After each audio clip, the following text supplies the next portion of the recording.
Bonjour les quinquadiques, nous sommes très heureuses de vous retrouver aujourd'hui pour cette seconde vidéo qui est, comme vous l'avions promis, dédiée au maquillage. Aujourd'hui, le pitch du jour, le no make-up make-up. C'est l'art de savoir se maquiller sans trop en faire et sans avoir l'air maquillé. Mais avant toute chose, je me permets de me représenter. Je m'appelle Christy, je suis make-up artiste depuis une trentaine d'années et derrière la caméra se cache mon amie Béa qui est donc la voix pour l'instant. Mais peut-être aurons-nous l'occasion de la voir un peu plus tard. Mais moi, ce que je vous conseille de faire, c'est d'aller sur Instagram nous rejoindre puisque vous allez pouvoir voir le BA de visage. Le visage de Béa, bien entendu. Évidemment, on ne peut pas démarrer cette vidéo sans vous souhaiter une bonne et heureuse année 2021. Nous avons passé une année 2020 un petit peu compliquée. Nous avons dû chambouler pas mal de nos habitudes finalement. Moi, je pense que le mot d'ordre de l'année, c'est vraiment de garder l'optimisme. Profiter des petits instants, des petits bonheurs que vous offre la vie. Ce sont des petits plaisirs dont il faut profiter à fond. Je pense que la voix a un petit mot à nous dire. Bonjour à toutes, oui, je veux également vous présenter les vœux pour cette nouvelle année.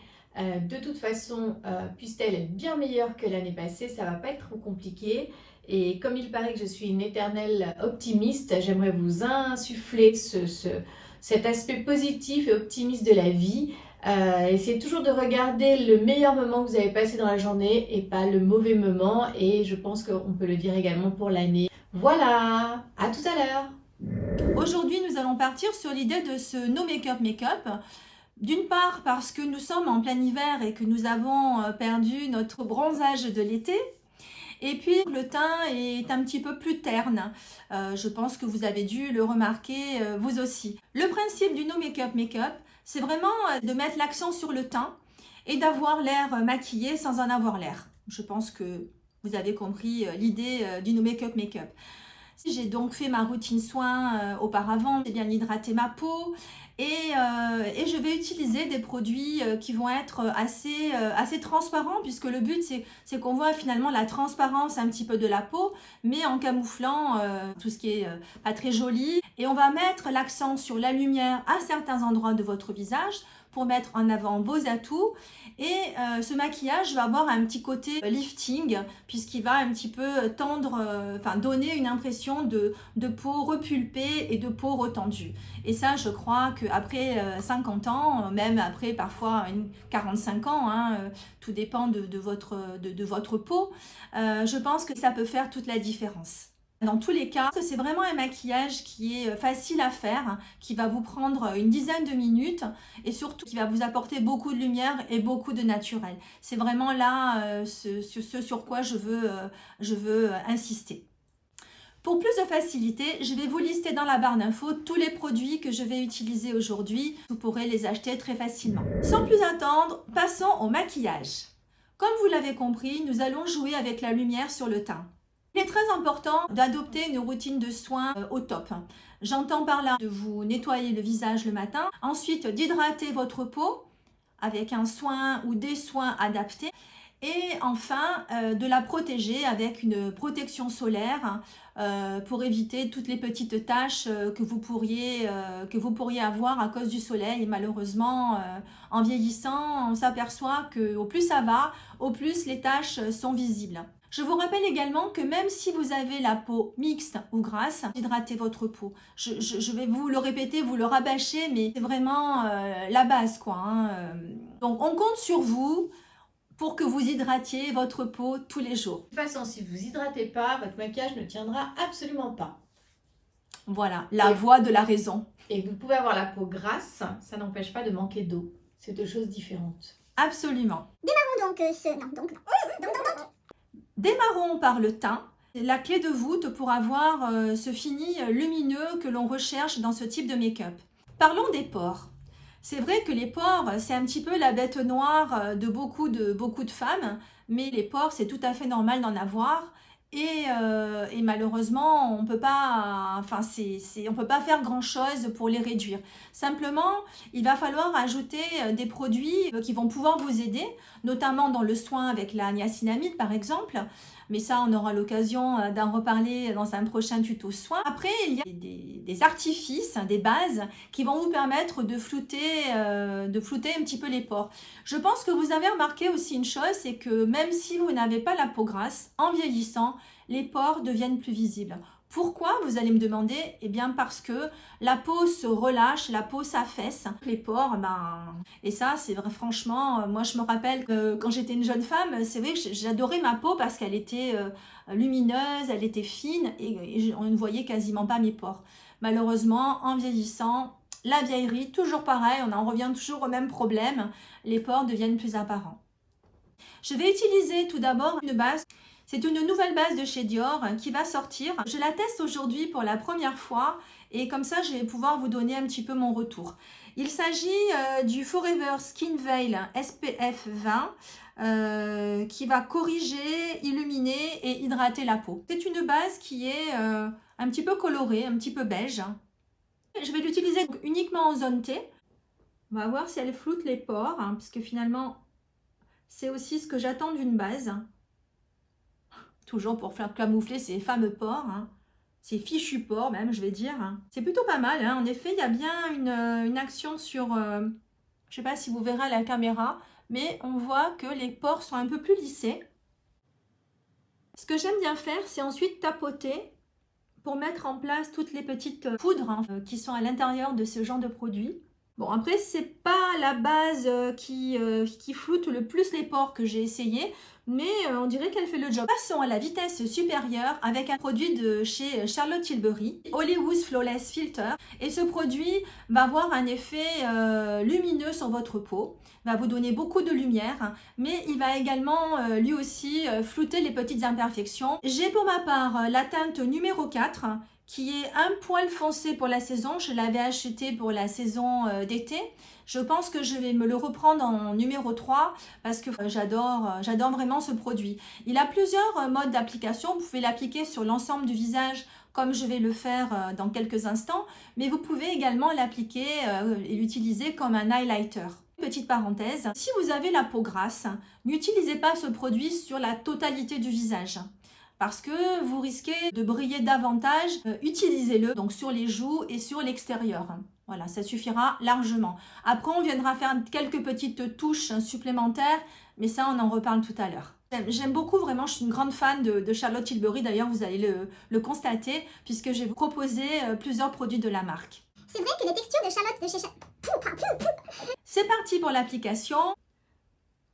Je vais appliquer un petit peu de ce produit sur mon front. Il va apporter beaucoup de lumière, mais pareil, encore et encore, il va être hydratant. C'est ça que j'aime bien chez Charlotte Tilbury. Petit conseil, petite astuce, si vous êtes comme moi, vous avez des cernes un petit peu marquées, vous pouvez en appliquer également sous l'œil. Pourquoi? Parce que ça va apporter de la lumière et surtout ça va hydrater votre peau. Et selon l'anti-cerne que vous allez mettre ensuite, ça va vraiment faire la différence. Et là, ma peau, comme vous pouvez le voir, elle est bien fraîche, bien lumineuse. Maintenant que notre glow est en place, je vais appliquer un cushion. Je vais mettre en avant un produit que j'aime bien pour différentes raisons, mais je vais vous les expliquer. C'est un produit de chez Dior. Ça s'appelle le Dream Skin Perfect Cushion. Le principe de ce cushion, c'est qu'il est tiré d'un soin de la routine soin Dior de la gamme Dream Skin. Enfin exactement de la gamme Capture Total. Et c'est un soin qui va vous permettre de camoufler les petites imperfections. Mais ils ont fait une super prouesse puisqu'ils ont mis ce soin dans un produit de maquillage. Donc si vous voulez, c'est le soin plus quelques gouttes de produit de maquillage. L'effet, c'est que vous allez avoir, on va encore partir sur le côté des pores. Ça va minimiser les pores, ça va camoufler également les petites rougeurs, ça va camoufler les petites veines, les petites choses en fait qu'on veut camoufler finalement. Les dyschromies du teint, exactement. Merci Béa. Et ce que j'adore aussi dans ce produit, c'est que vous avez un indice de protection 50. Le boîtier est très pratique, d'une part parce que vous avez un miroir à l'intérieur et d'autre part, parce que vous allez pouvoir le glisser dans votre sac à main. Imaginons que vous êtes invité à déjeuner au restaurant et vous n'avez pas mis de protection solaire. Hop, vous dégainez votre produit, bim bam boum, une petite retouche et vous êtes paré pour pouvoir déjeuner au soleil. C'est parti pour l'application. Il y a donc un petit coussin avec du produit à l'intérieur. J'ai pris la teinte numéro 20 qui est parfaite pour moi. On applique avec... ou tu lisses? Alors, je préfère le tapoter personnellement parce que je trouve que les poudres mimétiques qui sont à l'intérieur vont mieux se placer sur la peau et vont mieux camoufler les petites imperfections. Quelle est la différence avec une crème teintée? Si vous voulez, c'est une version bébé crème, hein, je vais dire, mais une version beaucoup plus moderne. Et je mets l'accent sur cet indice 50 qui est pour moi vraiment primordial pour une bébé crème. Hein. Je sens déjà que ma peau est bien plus unifiée. Je ne sais pas ce que vous en pensez. Et par rapport à un fond de teint?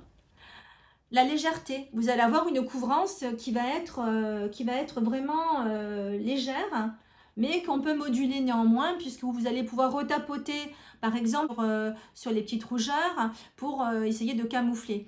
Toutefois, si je précise que si vous n'avez pas ce genre de produit, vous pouvez utiliser une bébé crème bien entendu. Si vous n'avez pas de bébé crème, utilisez un fond de teint.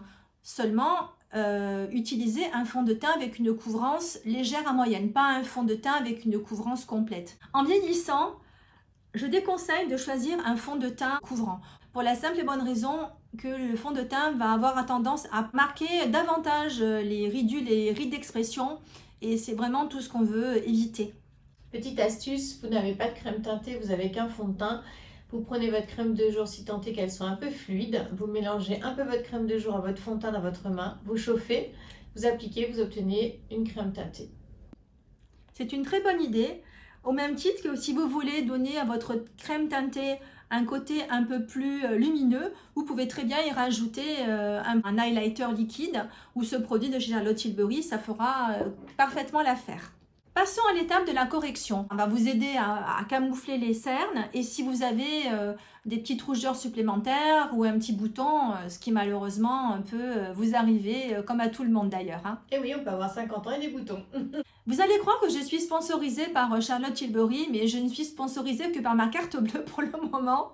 Et je vais vous parler d'un produit que j'affectionne tout particulièrement pour unifier et camoufler les cernes. Il s'agit d'un produit qui s'appelle Magic Finish, un pancake avec une couleur un petit peu orangée. La couleur, le numéro 2 qui est le médium et qui convient parfaitement à ma carnation. Je vous précise que ce n'est pas un anti-cerne, c'est vraiment un produit qui va venir neutraliser la couleur qui est souvent un petit peu violacée. Vous voyez, je pense que déjà le produit parle de lui-même et vraiment ce produit n'est pas desséchant, il va avoir aussi, toujours pareil, un côté hydratant. Et c'est vrai qu'on peut dire que ce produit se suffit presque à lui-même. Je vais quand même appliquer mon anti-cerne. Je suis une grande adepte de l'anti-cerne de Tarte qui est Shape Tape. Mais cette fois-ci, je vais utiliser plutôt un anti-cerne qui va être lumineux. Et celui-ci, je l'aime bien. Il se comporte plutôt bien sous mes yeux. Il s'agit du produit de chez Je mets Maybelline, l'Instant Anti-Âge Eraser, qui va camoufler correctement les imperfections. Il est assez couvrant, je trouve, mais il va avoir un côté très hydratant grâce au baie de goji. Le petit embout j'adore. Le petit embout en mousse. L'embout en mousse est plutôt pratique à utiliser, mais néanmoins je vous conseille de l'essuyer avant de l'utiliser parce qu'il se peut qu'il reste du produit de la dernière fois, d'hier matin notamment, et quand ça sèche, ça a tendance à s'oxyder et la couleur fonce. Hop, on tourne un petit peu, que je vais tapoter. Inutile de mettre trop d'anti-cerne. Souvent, mes clientes se font lever ici et franchement, passé un certain âge, ça va pas du tout. Ça va avoir tendance à filer dans les ridules et à faire de l'épaisseur, à donner un effet keki et c'est vraiment tout ce qu'on souhaite pas. Hein. C'est vraiment le truc à fuir absolument. Ça va faire même ressortir les rides, aucun intérêt. Je vais l'appliquer sur les ailes du nez parce que j'ai des petites rougeurs. On va mettre un peu là. Et je vais vous dégainer mon pinceau favori à anti-cerne, un pinceau de chez Zoeva. Et vous voyez, il a une forme vraiment particulière, un peu comme un doigt, je vais dire. Tu veux pas boire un verre d'abord? Avant ou après? Numéro 146. Je vais le fondre sur les ailes du nez. Et comme vous pouvez le constater, je vais attendre au niveau de mes cernes.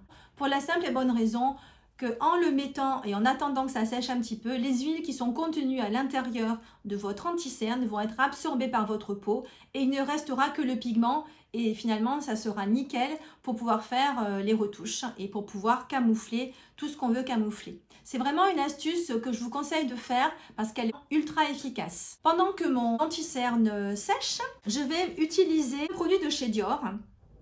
Il s'agit du Flash Luminizer. Et c'est vraiment un stylo magique qui va camoufler, donner de la lumière là où vous en avez besoin. Quelle est la différence avec un anti-cerne? La couvrance, notamment, celui-ci sera beaucoup plus fluide. Un anti-cerne est plus épais. C'est vraiment plus en légèreté. Pour faire des points de lumière, j'utilise ce stylo magique également au niveau du nez, du front, du menton et des sillons nasogéniens. Et là, on utilise nos doigts aujourd'hui.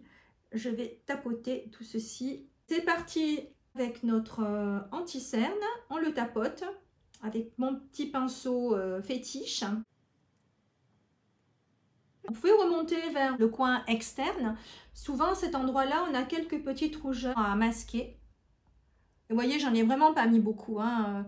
Ça sert à rien d'en mettre de trop. Travaillez-le bien, votre anti-cerne. N'hésitez pas à passer du temps dessus pour bien qu'il se fonde. Écoutez, je trouve que mon teint est pas si mal. Je sais pas ce que vous en pensez, mais je trouve que c'est plutôt lumineux. On voit plus d'irrégularité colorielle en tout cas.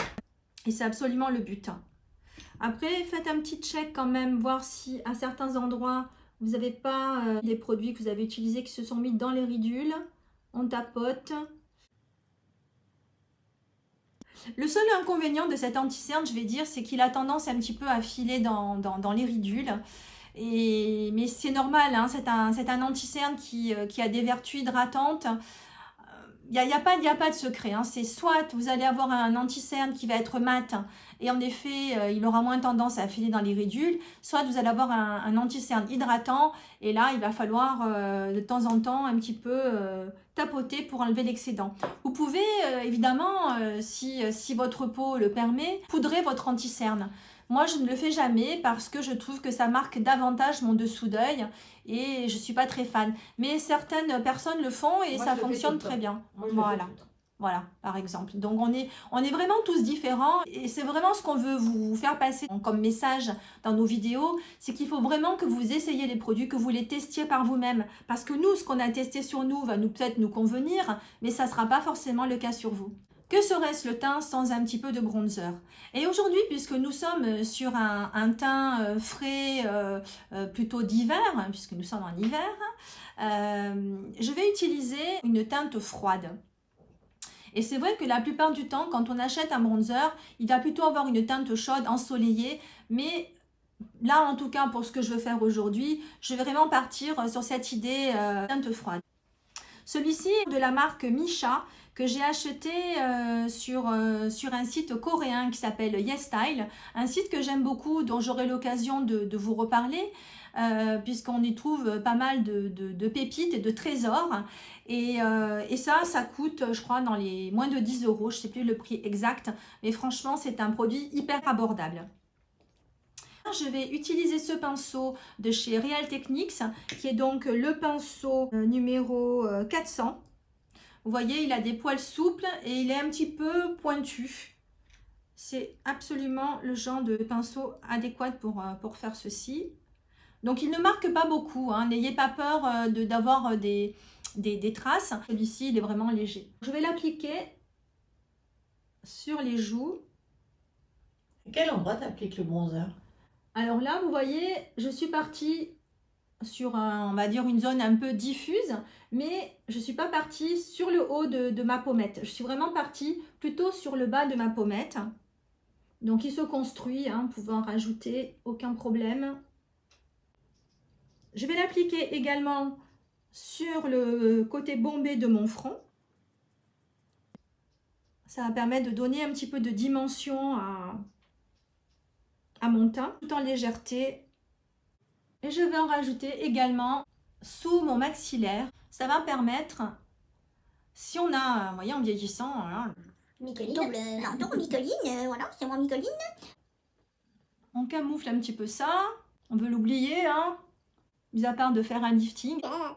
Passons au blush. Souvent, on me dit, oui, je vais mettre une poudre de soleil comme blush. Oui et non. Alors, la poudre de soleil va vous donner un côté bronzé, mais le blush, lui, en revanche, va vraiment mettre l'accent sur la bonne mine. Et là, vraiment, on veut mettre de la bonne mine dans ce maquillage. Je vous conseille d'utiliser quelque chose qui va rehausser et donner de la couleur et finalement de la vie à votre visage et à vos joues. Je vais vous parler d'une petite astuce d'un maquilleur professionnel de chez Estée Lauder. Il s'appelle Patrick Lawrence et il a une astuce pour le blush. Si vous n'avez pas par exemple de blush liquide chez vous ou de blush en crème, vous pouvez en fabriquer un. C'est très simple. On va se munir d'une acide hyaluronique et pouvoir utiliser un sérum par exemple hydratant ou même une crème très fluide pour pouvoir faire cette eau de teint. Je vais mettre sur ma main un petit peu de produit. Il suffit vraiment d'une micro-goutte. Je pense que vous allez voir à la caméra. Je vais me saisir d'un pinceau. Celui-ci est issu d'un kit que j'avais acheté sur AliExpress. Bon, c'est un pinceau à blush classique. Celui-ci est biseauté, mais vous pouvez très bien prendre un pinceau rond. Je vais venir prendre de la texture et saturer mon pinceau avec ce rose. Et ce rose, c'est un produit que j'aime bien également qui va vous donner bonne mine de Rosy Glow de la gamme Backstage de chez Dior. Ne vous fiez pas à la couleur, vraiment être tout en délicatesse et tout en finesse. Je sature donc bien mon pinceau et après je vais venir fabriquer cette eau de teint en le passant par-dessus mon acide hyaluronique et je vais faire des petits tapotements. Et vous voyez, on a quelque chose finalement de très frais. C'est vraiment très subtil et finalement, c'est ce qu'on veut dans ce maquillage. Quand vous utilisez un miroir grossissant comme moi, prendre du recul en mettant le miroir en position normale, je vais dire, pour pouvoir un petit peu vous rendre compte de ce que vous avez pu appliquer et si la dose est bonne finalement. Hop, je vais rajouter juste un petit peu ici. Sur mon nez. Et là, le teint est tout en délicatesse. C'est vraiment très joli, j'adore. Là, vous savez, je papote beaucoup avec vous, mais ce maquillage va vraiment vous prendre maximum un quart d'heure. Dans ce type de maquillage, l'accent est mis sur le teint et le maquillage des yeux va être un peu plus sobre, vraiment très sobre. Vous allez voir en juste 2-3 petites étapes et le tour sera joué. La première étape est sans aucun doute la base pour les yeux. Je vais l'appliquer au doigt. Il s'agit de la base de chez MAC, qui est le Pen Pot en couleur Soft Ocre.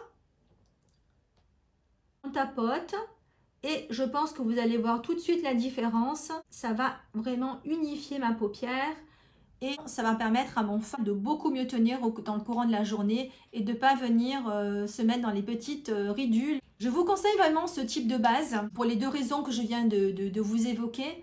Mais surtout, vous voyez, en vieillissant et quand on a la peau fine, on a pas mal de petites veines qui sont apparentes, de petites rougeurs.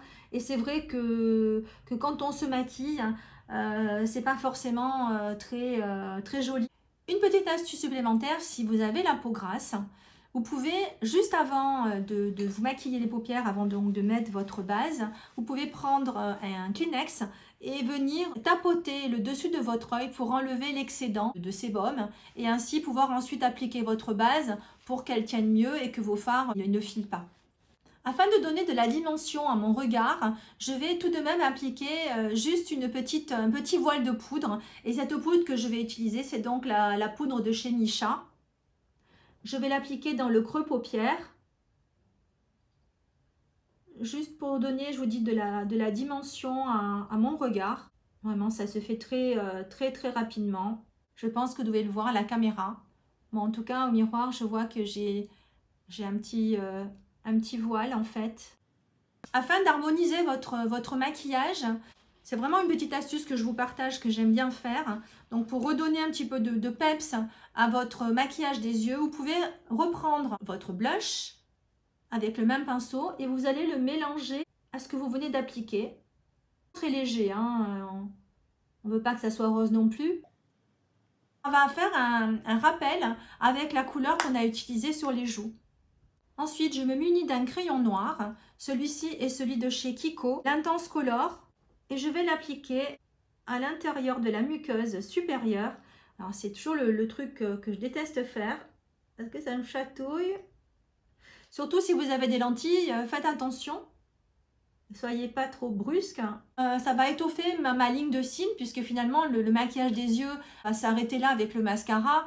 On aura vraiment quelque chose de très léger, très naturel. Je pense que vous allez voir quand je me rapproche la différence d'un œil à l'autre. Si vous le voulez, mais ça ce n'est vraiment pas obligatoire, mais si vous avez tendance à avoir des cernes sous les yeux, je vous conseille de mettre un crayon à l'intérieur de la muqueuse, donc inférieure cette fois-ci, un crayon qui va être dans les tons rosés ou dans les tons beige. Le blanc, je ne suis pas très fan, je trouve que ça a tendance un petit peu à faire un côté un petit peu artificiel, alors que le rosé ou le beige va plus facilement adoucir. Ça va réveiller le regard. Et quand vous avez appliqué du noir, ôtez-le avant d'appliquer le crayon. N'hésitez pas aussi à reprendre votre pinceau et à refondre la couleur. Hors caméra, je viens de faire mes sourcils. Je vous mettrai bien entendu dans la barre d'infos les produits que j'ai utilisés. Je vous rappelle que faire ces sourcils, c'est ultra important, étant donné que c'est vraiment le cadre qui va mettre en valeur votre regard. Ce sera l'occasion qu'on vous fasse un petit focus sur la technique des sourcils très prochainement. Passons à l'étape du mascara. C'est vrai qu'habituellement, j'ai tendance à utiliser un mascara épaississant. Là, dans ce type de maquillage, on veut donner un effet plutôt allongeant. Je n'ai pas ce type de mascara, mais plutôt que de mettre une base et de mettre 2 couches de mascara, je vais utiliser mon mascara habituel et je vais essayer de le travailler de façon à ce qu'il allonge bien mes cils. Hors caméra, j'ai utilisé mon recourbe-cils. C'est parti pour le mascara. Là, celui-ci, c'est le Lash Paradise de chez L'Oréal. La brosse est une brosse légèrement en forme de sablier. Il a tendance à plutôt avoir un côté épaississant plutôt qu'allongeant. Voilà, je vais en mettre vraiment très peu. C'est un de mes mascaras chouchou, prix dérisoire puisque c'est à peu près une dizaine d'euros. Sur les cils du bas, je vais en mettre juste un tout petit peu. Je trouve que ça finit mieux le maquillage et le regard. Ça donne plus de contraste. Je vais utiliser également, toujours dans cette idée de donner un côté un peu plus à mes cils, un peu plus déliés, je vais utiliser cette petite chose-là pour les coiffer et enlever l'excédent. Ça me fait drôle de voir mes cils comme ça parce que finalement, je ne suis pas habituée. Moi, j'aime les cils en général super chargés. Pour les lèvres, je vais partir sur quelque chose de très naturel. Je vais retracer les contours de ma bouche avec un crayon à lèvres de chez W7 qui s'appelle le Lip Twister, qui est celui-ci, dans une couleur nude. D'ailleurs, il s'appelle Nude Dude. C'est parti.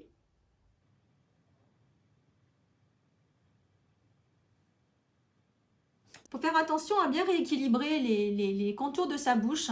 Souvent, en vieillissant, on perd un petit peu de volume. Et parfois, la lèvre s'affaisse un peu plus d'un côté que l'autre. Bon, on n'est pas symétrique, hein, déjà de base. Mais moi, en revanche, ce côté-là, c'est mon côté qui m'énerve. Je vais crayonner un petit peu mes lèvres pour avoir plus de tenue. C'est difficile de faire ses lèvres, de parler en même temps. Hein. Voilà, voilà. Je vais utiliser un rouge à lèvres de chez Rimmel. C'est le numéro 42 et c'est le Lasting Finish Collection. J'aime beaucoup ce rouge à lèvres parce qu'il va avoir une teinte très nude. C'est un petit peu ce qu'on souhaite. Je n'ai pas la peine d'en mettre de trop. Je le fonds avec mes doigts. Et ensuite, j'applique quelque chose de très brillant. Un gloss qui s'appelle Filler Instinct de chez NYX. C'est pareil, ça coûte dans les 7 € si mes souvenirs sont bons. Quelque chose qui va repulper vos lèvres. Une petite teinte rosée avec des petites paillettes. Il est franchement top ce produit, je l'aime beaucoup.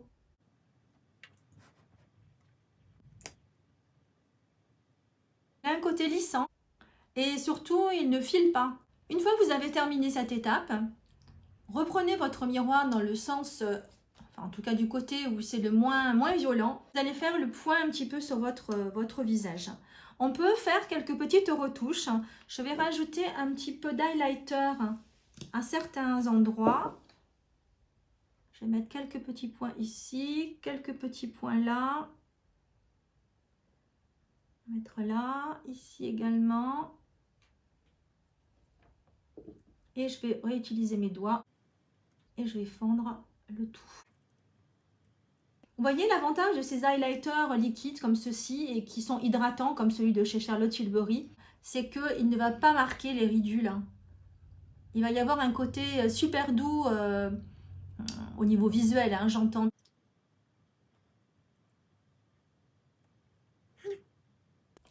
Afin de fondre toutes les textures entre elles, on va utiliser une éponge humide et celle-ci je l'aime tout particulièrement parce qu'elle est duveteuse, elle a un côté microfibre. C'est une éponge de chez Juno & Co et vraiment cette éponge ça a été une révélation.